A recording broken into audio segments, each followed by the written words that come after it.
Hey guys, I'm TKano, and welcome to Melee Through a Lens.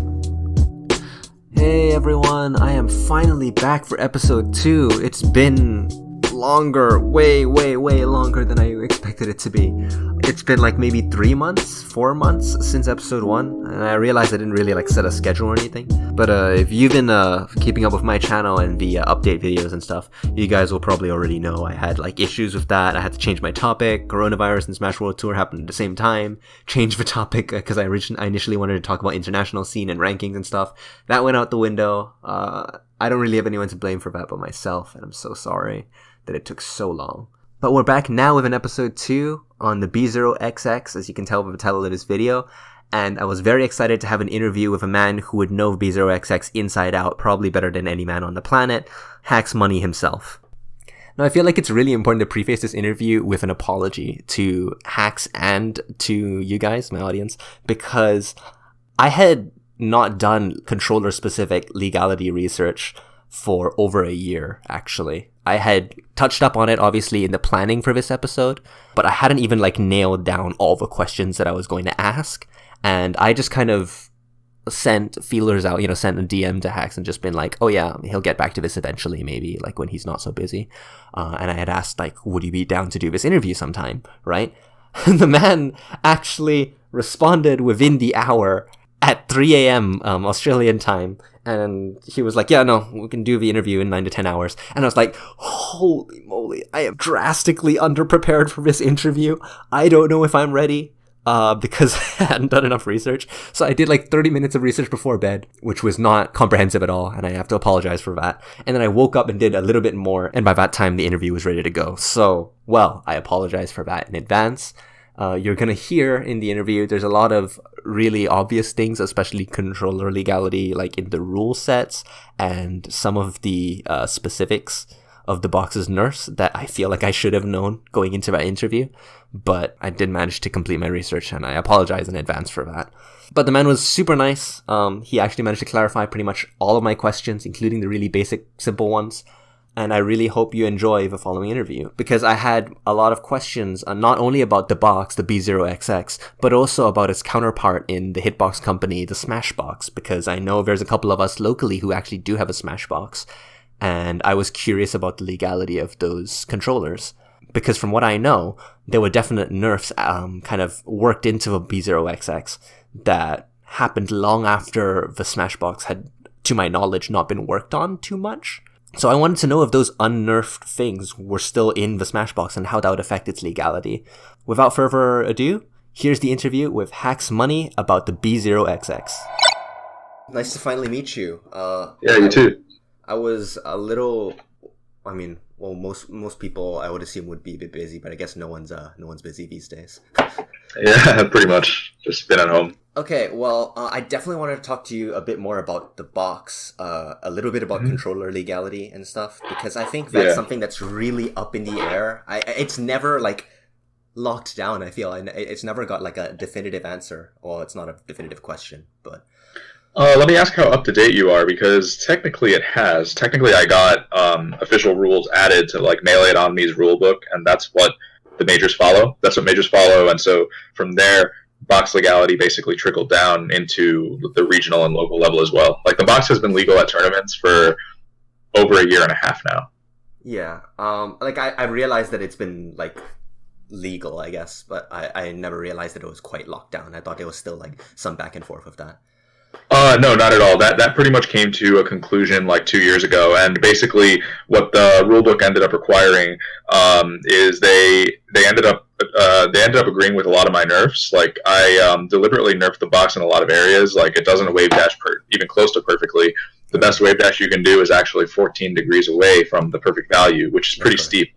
That's a pretty steep nerf. A lot of people at first they were like, wow, Hacks, that seems like a lot. And I was like, no, trust me, this is to ensure fairness. And it's really a hard nerf, honestly, 14 degrees, because now I can take a GameCube controller and wave dash further than I can on the box every single time.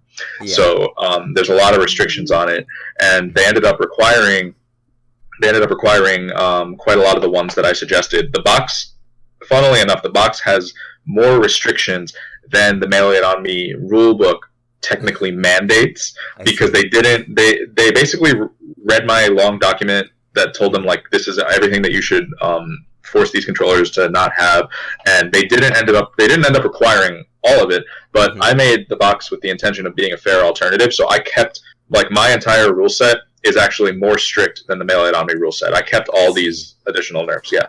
I see. It's been a while since I've researched the original Smashbox, but do you know if that's still with all its, you know, the unnerfed angles and like bad layouts and everything? Is that like, has it not been touched? So I mean, that controller is technically banned because it doesn't abide by a lot of the restrictions that they ended up requiring. The layout did receive an improvement. Basically, I worked with them 3 years ago, and we only worked together for, I don't know, maybe 2 weeks. And because I could tell I wasn't really going anywhere with them, and I kind of knew that I had gotten myself into something ridiculous. Like I was going to have to design a controller, and it could potentially take me years to do. And they weren't really down for that. Like they wanted to put something out because like you know, yeah. I mean, it's a business endeavor, so they wanted to put something out. And they were pretty much already ready to launch their product by the time that I joined them to like help out with R&D. So my R&D, like my advice was never really going to be entertained too heavily because they were completely ready for production. Like a lot of parts were already arranged with factories overseas to be produced. And now that I have experience with that, because you know I produce the box overseas as well. Now that I have experience with this stuff, it's true that once you're already at the point where factories have been given like models for certain parts and they're ready to produce, you've probably invested a lot of money by then. Correct. And so yeah, it's like you can't just really cancel, or you're probably losing a lot of money because factories require like down payments. They're not gonna like manufacture your product unless you put down at least some money first. So they were basically ready to produce, but then I just joined them and said, basically, guys, your product is shit, and you should have, you should have. I was like, you should have had me on board a long time ago. Yeah. But I mean, forget like the nerfs. Honestly, that's not the real problem with the Smashbox. The real problem is just like the layout is so awful. The buttons actually hurt to press because of the way that they were arranged. Yeah. Like it actually wasn't an ergonomic controller, which is kind of funny. But nonetheless, that's what it was. They did end up giving it one revision. I know they revised it once, at least once, but I think only once. And they did improve the layout, but it's like still not good from what I've heard. But I really don't know too much about it, honestly. Like I kind of stopped focusing on it. That's fair. I can ask. I think there's someone locally here in Australia who might have a Smashbox for ordered from ages ago. So I don't know whether it's the updated model. I'll ask them at some point. Gotcha. But yeah, back to the box itself. You've been using box controllers in general, like including when the Smashbox was first starting out and stuff like that, for quite a few years now. Obviously, it's necessary for you. Yeah. How are your hands? How are your hands over time? Have there been any newer health concerns? Or no, not at all. I can play Melee, like I could literally play Melee 15 hours a day if I wanted to. Holy crap. And I wouldn't feel anything. Like I could literally finish playing 15 hours a day and it wouldn't feel like I had just played Melee. I see. That's a little surprising for me to hear. Like I realize it's ergonomics and everything, but it's also like typically even people who like keyboard and mouse get RSI, so I'm a little surprised there's nothing at all. I actually think the box has it has a more ergonomic layout than any keyboard I've ever used, just because keyboards kind of have the same problem as the Smashbox, but not to the same degree, where all the buttons are still arranged in like a grid that consists of squares and rectangles. Like everything's at a 90-degree angle to each other, whereas with the box, the fingers, the buttons are like arranged such that they go right underneath your fingers perfectly at a curve. So I think it's more ergonomic in that regard. I also think the fact that the box is thinner than the Smashbox by definitely like an inch. Yeah, definitely like an inch, and that actually improves the ergonomics, I feel, because on the Smashbox, it's kind of like your elbows would be to your sides, and then because the controller is tall, it would kind of be like your hands are higher than your elbows, and right. I feel like with the box, they're more on the same exact level. So I think, I'm not an expert in this regard. I know that like elbow elevation can affect carpal, but I definitely would say that the box feels better in that regard. I see. Well, I mean, that's good to hear for the long run for anyone. I guess box controllers are becoming more, I don't want to say more popular, but definitely a few more people have been using them over time. For sure. Yeah. So do you remember roughly how long it took you to get used to the box, specifically the box? So I finished up with my final surgery, recovering from it, basically exactly 3 years ago. It was like Right. March 2017. So technically, I've had at least a beta version of the box for 3 years now, and there was a half-year period where I did not play in 2018 because of personal issues. So technically, if you deduct that, then you could say it's been 2.5 years. I would say it took me closer to 2.5. I would say closer to 2.5 years than 2 years. Like if I had to choose between 2 and 2.5, I would say it was closer to 2.5 to reach like mastery. So like for someone coming from a GameCube controller background, this is an investment. Like this is a long term investment to even be able to play. It is, but you also have to consider that I was coming from a top 10 in the world background. Yes. And so like it's like I think relearning the game and trying to get back to top 10 in the world is going to take you a much longer time than relearning the game and getting back to a lower skill level. Like some people have been using the box for like less than half a year and they already feel that they're at 100%. Right. Well, I mean, I guess that depends on the person's own 100%. That makes sense. Yeah, the other thing I should have mentioned is that, so you know how I said it's been like a true 2.5 years, because if we deduct that half a year where I just didn't play, then we have 2.5. Well, technically, a lot of the first 2 years were not spent under like ideal training, Right. Under an ideal training environment, because in 2017, I feel like I didn't even play the game that much because I was literally researching and developing box, and then I actually got involved in a lot of other projects. Like I kind of paved the way for UCF to be a thing because I like did the Arduino stuff, and that was like the starting point, and that project alone like took me a few months. So it's like 2017, I was not training hard at all, and then 2018. I still had other obligations like producing the box. Like it was almost a 2 year. It was almost like a 2 year situation where the training settings were not ideal at all. It wasn't really until recently that I actually got to focus on the game. And as you've seen, like really recently, my skill really like shot up. So yeah, it really did. It was kind of, I don't want to say surprising because we all know like what you are and were capable of, but did something click? Yeah, I think something did click. I think around September of last year was when things started to get a lot better for me. I think me starting up Nightclub really like got everyone motivated. It's not really like it actually really revived my scene. My scene was dead, and that made us all very demotivated because we didn't have a local to go to, so we would only ever get to play Melee at like out-of-state tournaments, which might have been like once a month, or majors. So like the tournaments were very infrequent. But what happened was when Nightclub started up, we all started to meet up again and play at each other's houses, like just like the old days. Like we started to meet up and do LAN sessions. We all quit net play. Like 20 of the best players here, we all quit net play, and we started to play like at each other's houses like the old days. And we started to do this like every single day. We actually started to grind so hard, and I think like Nightclub was the catalyst for that. So I think Nightclub actually benefited me a lot. It definitely made me like it gave me the environment I needed to become a better player. I see. I do know not a very limited amount, because I know if you know Jojo around there, like Captain Falcon. Yeah. Oh yeah. Yeah, he started coming down here a lot more often to keep visiting his girlfriend, and it was really funny because he would come down here and be like, "There's more locals here. This is great."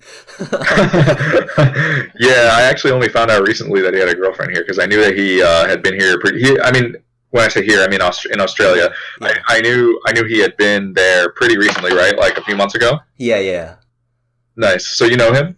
Not personally, but he does keep coming down here and dicking on most of our players, so that's Yeah, he's pretty good. yeah, I mean, by comparison, but we'll get there one day, maybe. Yeah. Yeah, that's cool though. Yeah.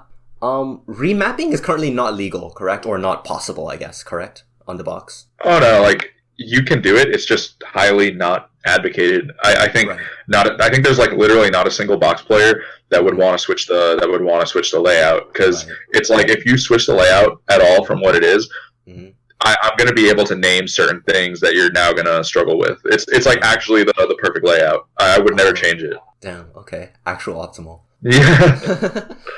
So currently controller ruling is like it's okay. We don't need to touch it now then. Yeah, if you consider the Melee Army rule set okay, but as I've like said to Melee Army themselves, I think that they would be doing everyone a favor by just saying like instead of basically listing every single nerf or whatever that would constitute a legal keyboard style controller, I think they should literally just say that the latest box software is legal, because there hasn't been a single person to like read through that stuff and actually understand it. Because if you see the document, it's actually like extremely convoluted. It doesn't make sense that they even publicized it, because it's like the document literally has like in-game coordinates, and very few people like know how to interpret those. It talks about like if your wave dash is between like this coordinate range and this coordinate range, and it's like you already just lost 99% of people. Like no one knows what you're talking about. I think they should just say that the latest box software is legal because the box software abides by their rules. And also another reason is that I think everyone's digital controller should have to do the same thing. I don't think there should be like a customization option. That doesn't seem right. I think it should be like there are strict parameters, and of course, like you're going to maximize what the controller can do within those parameters. It wouldn't make sense not to. But I think from there, like everyone should know exactly what the controller does. Well, I mean, I'll be direct and honest and say you're definitely right about the 90% part, because I'm definitely part of that 90%. I tried to go through the document and I feel like I persevered enough, but apparently not. Yeah, it's complicated stuff. I mean, okay, the especially where stuff like, I mean, consistent angles, it's obviously one of the more obvious benefits of the box.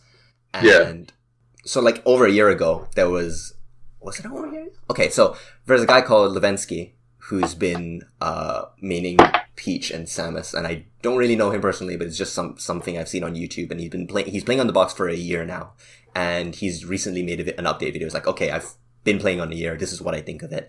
There's definitely stuff that's easier, like as he plays Peach, he gets like consistent, like almost infinite auto cancel, like auto float cancel bears, right? And stuff like that. And over a year ago, Ambi Sinister was making like box-specific tech videos, which was, to a lot of people, it was insane to see what was possible. Is there actually that video was very uneducated. That video actually had false information in it. Yeah, like for example, so Ambi Sinister blocked me because I called him out on it. But basically, one of the things in the video was literally false information, and like I'm perfectly willing to tell anyone what gets easier on the box, but don't use false information, because for example, he showed, if you go rewatch that video, there's this one section where it shows the fox, I think, whatever character it was like pulsating the shield. So when I say pulsating, I mean like it would go from neutral and then like to up and right, and it would keep going from neutral to up and right, neutral to up and right. And then in the video, he said that you can use this to keep inputting shield smash DI without inputting a roll, and that is false. And the reason it's false, I'll explain to you right now. I'll send the information over. So I just sent you two equations. The first one, that's the equation normally for SDI. What this diagram actually shows you is the normal you see where I say normal SDI equation. Yeah. What this diagram is showing you is what coordinates satisfy that equation. Okay, the coordinates in yellow and orange, they satisfy the equation. That means that they can be used for SDI in a normal scenario. Okay, but the problem is with the shield SDI equation, the one right below, you see how the y-axis value is removed. Mm-hmm. It's only x squared has to be equal to or greater than 0.49. Right. So if you go rewatch Andy Sinister's video, mm-hmm. he's showing that he's pulsating the shield up and to the right. The problem with him doing up and to the right is that up and to the right is giving it a y-axis value, and right. he's suggesting that the y-axis value would satisfy the SDI equation, but during shield SDI, the y-axis value is actually not taken, and it's irrelevant. And you see, the shield SDI can mm-hmm. only be done literally in Melee. So this is not with the box, but this is like actually a rule in Melee. You can only shield SDI by going into coordinates that can cause a roll. The reason for that is that roll is right here. I'm sending another thing. So roll is equal to or greater than x.7. Now if we do, let's say for example someone's pointing at exactly x.7. So we're going to do 0.7 squared. Mm-hmm. Right. What does that equal? That equals 0.49. Right. So now what that means is that there is no way to satisfy the shield SDI equation without inputting roll coordinates. Therefore, the pulsating cannot cause shield SDI. It is competitively useless.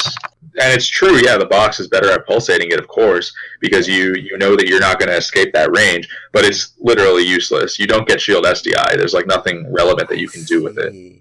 Okay, that wow, okay, that I'll be direct. There's a second part of it, especially concerning shield SDI, that I'm saying that seems really like dangerously OP. But now you're telling me that doesn't exist. That invalidates does not exist. Questions. Yeah. Huh. Okay. Well, I'm a little surprised by the way that Andy Sinister just straight up blocked you instead of, I don't know, discussing it like an adult. I think I confronted him in like a confrontational way, but the thing is, like, I don't really have much tolerance for people who are going to resort to false information, because that's basically the grimiest thing that you can do. Like, it just screams bad. I mean, the nature of the video screamed bad intentions from the start. Like the way that he released it, I personally don't trust anyone who releases like a shock factor video like that, especially without consulting me. I mean, he made no effort to verify facts like the one that I just gave to you.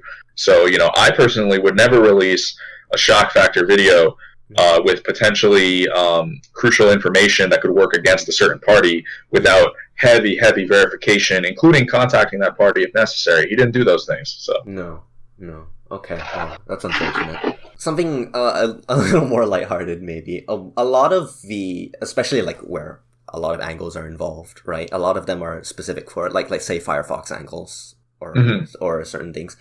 Do you think there are any non-spacey characters that aren't really talked about a lot when you're talking about like tricks or like different things that you can specially do with the box that no one like talks about too much? Dr. Mario's up-B cancel, much easier because it requires you to do I forget the frame data. I think it's like you have to like go to the analog stick back by like frame 3 or something. Yeah. I can't exactly remember because I don't play doc, but that technique is much easier.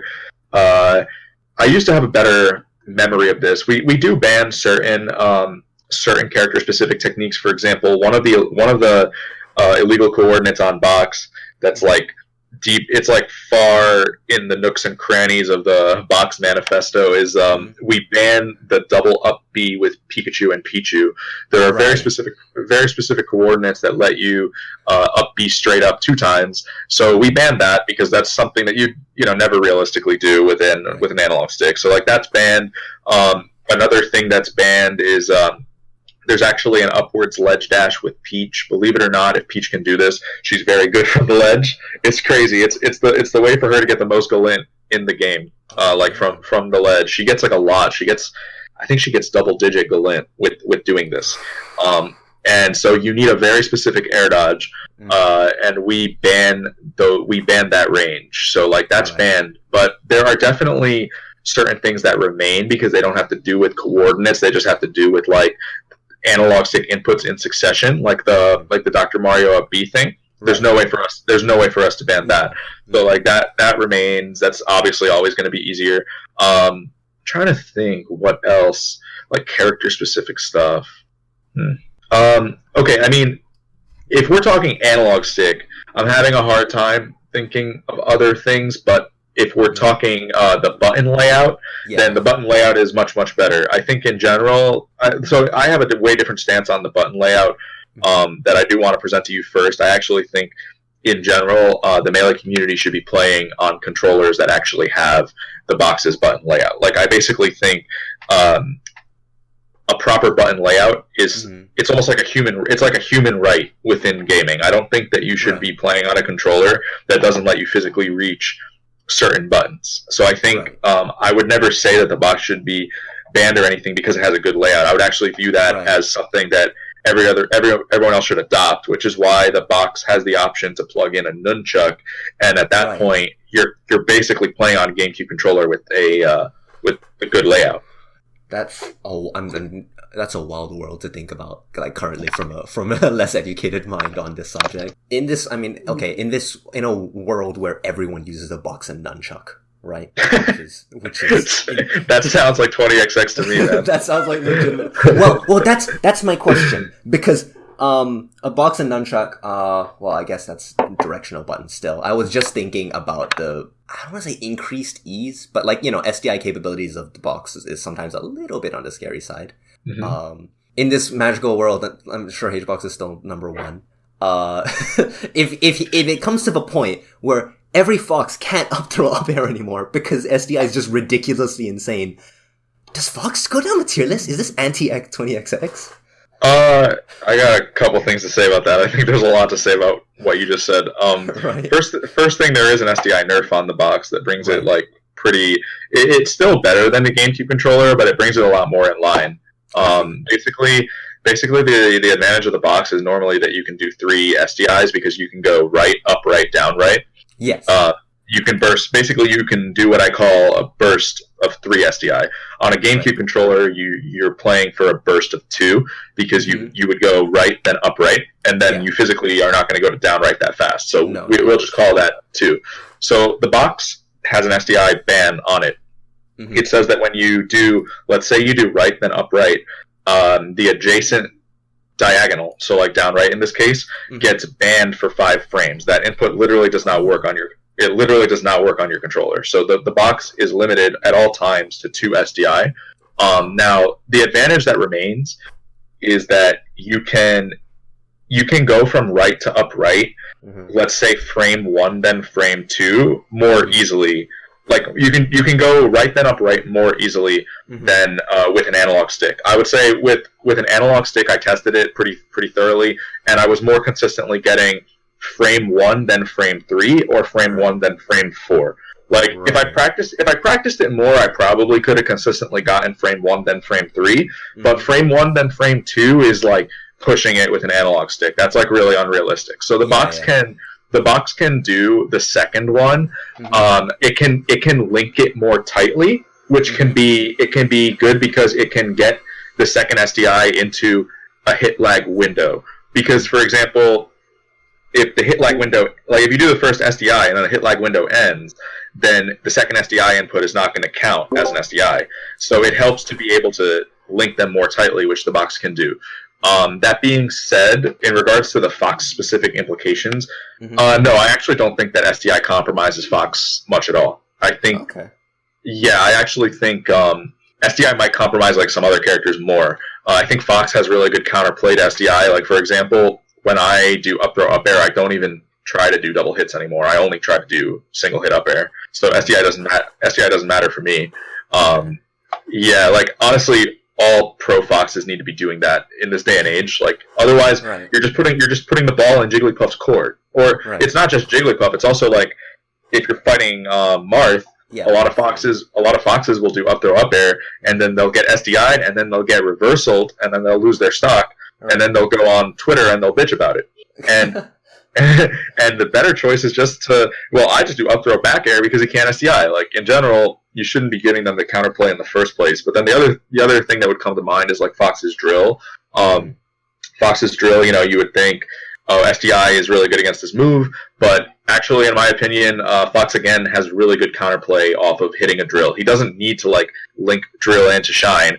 Yeah. If Fox drills you, he's still frame positive by like a good amount of frames, and Right. he can leverage that into winning what happens afterwards. He doesn't need to directly link it. So, Right. yeah. So even if theoretically everyone's SDI got better, I'm not even convinced that that's like so much of a Fox nerf. Okay, well, at least the legacy of 20XX is safe then. Yeah, because the thing is, there's actually some moves in this game that I know for a fact are destroyed by SDI. Like, let's say, for example, Falcon does a neutral air in the neutral game against, like, Fox. You know how sometimes Falcon will do, like, a neutral air and then he'll grab? Yeah. That never happens if they do SDI away. Yeah, He cannot follow that into grab. So that would get shut down if it got theoretically SDI'd every time. Falco combos would struggle, and not just Falco combos, but I mean, you can SDI lasers too. Like if Falco lasers you can SDI away, and it's pretty underutilized honestly as like an option select to just like SDI the lasers. It's super good. So I think a lot of things actually get compromised by SDI. I think it's kind of just a rumor that Fox is like the most compromised character. I'm not convinced that that's even the case. Well, I guess a final question, which very nicely led up to about Fox being compromised. Fox, definitely the best character in the game? Yeah, no shit. No. Okay. Okay, I just wanted to ask that for myself. There's rhetoric amongst some players, Yeah, I won't go any further. I feel like I don't want to throw anyone in the bus. Yeah. Okay. I guess that's mostly it. Thank you so much for your time, especially concerning controller stuff. Is there anything you want to say about anyone who has anyone misgivings about getting a box? It is a little on the pricey side, but like nothing you can do about that. I actually disagree that it's on the pricey side. I think like a GameCube controller right now, if you want to get it fully modified, costs like upwards of $300. And when you consider that the box is a niche product made by a small business, like it's not like a GameCube controller. It's like, even though it may not be on the market anymore, it was still made by a major company, and then you do have to get these notches now and all this other stuff done to it, and it does come out to nearly $300. So I actually think like a lot of people in my Discord actually believe that they actually say the box is too cheap. Believe it or not, I think just everything's inflating, and I don't think that like right now the price for the box is $230. I don't think that's unreasonable whatsoever. So $230? Yeah, what'd you think it was? I thought it was like $299. Oh, $299. I can't speak. Sorry, I think it's because Australian dollars. That's why. Oh yeah, it's 230 USD. I don't know what the conversion looks like. Yeah. You're right. No, I just had the numbers wrong in my head. Never mind. Oh, okay. Okay. Yeah. Yeah, it's 230. We may have to raise the price after this pre-order phase is over, but it wouldn't be by much. No. Okay. Well then, that's it. Thank you so much for your time. Yeah, no problem, man. Good luck in the New York scene. It was really great to talk to Hax about something he'd poured so much time and effort into, especially something with so many specifics. I definitely made a few too many Fox jokes throughout the interview, but I found his nerf explanations really good, and I'd never realized how many characters were like so compromised by SDI. I think we really talk a lot about Fox and even sometimes Falco when it comes to SDI, without even mentioning lasers and stuff. But I think his mindset on how Fox should be in 2020 in today's day and age at the top level is kind of insane. Like it's great and it makes sense, but it's also like the amount of effort being put into the top level of the metagame sometimes still shakes me a little bit.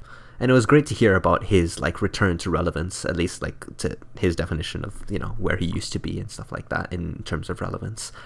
I'm a little curious, like I do know, I can't name anyone off the top of my head, but I do know like a few of us locally do have a Smashbox, like from Hitbox and stuff, and whether anyone's actually invested in a B0XX instead. I think we're not MIOM or anything, but I do think it's kind of, I'm kind of curious to see whether that will affect any of our local rule sets, and if anyone's going to bring a Smashbox, if anyone cares enough about that for our local tournaments and stuff. Obviously, for stuff like BAM, it may be called more into question because, we may have international talent coming on if, like, Smash Tour is still on. Obviously, Smash Tour has been pretty compromised thus far because of COVID-19. But, we have to stay optimistic about that, and I'm not going to think about it too much. I would hope, especially if any kind of international relevance comes back to BAM, we have to be doubly keeping tabs on our controller legality rule sets. Before we sign off, I want to remind everyone, this episode should be going up on the 18th. Tomorrow, on the 19th of April, 2020, Skip's combo contest is back on. So make sure to tune in on www.twitch.tv/skipssbm. The link should be down in the description. I believe we have international talent this time. We have, I saw PGH Carol and YCZ in the Discord. So that's simultaneously exciting, amazing, and terrifying all at the same time. And we're going to have to bring it to them. I've submitted a combo myself, but I don't think it's going to win any prizes, but like, who knows? I hope you guys will enjoy, and please be sure to tune in tomorrow. Apart from that, thank you so much to today's guest, Hacks Money. Please be sure to follow him at SSBM Hacks and me at TKano Writes on Twitter if you are looking forward to more of his content, and the at MTEL Podcast Twitter account, which is only updates for this podcast. Updates and stuff go through there as well, so it's worth a follow if you're interested in this kind of content. And that'll be it for now. I will see you guys next time.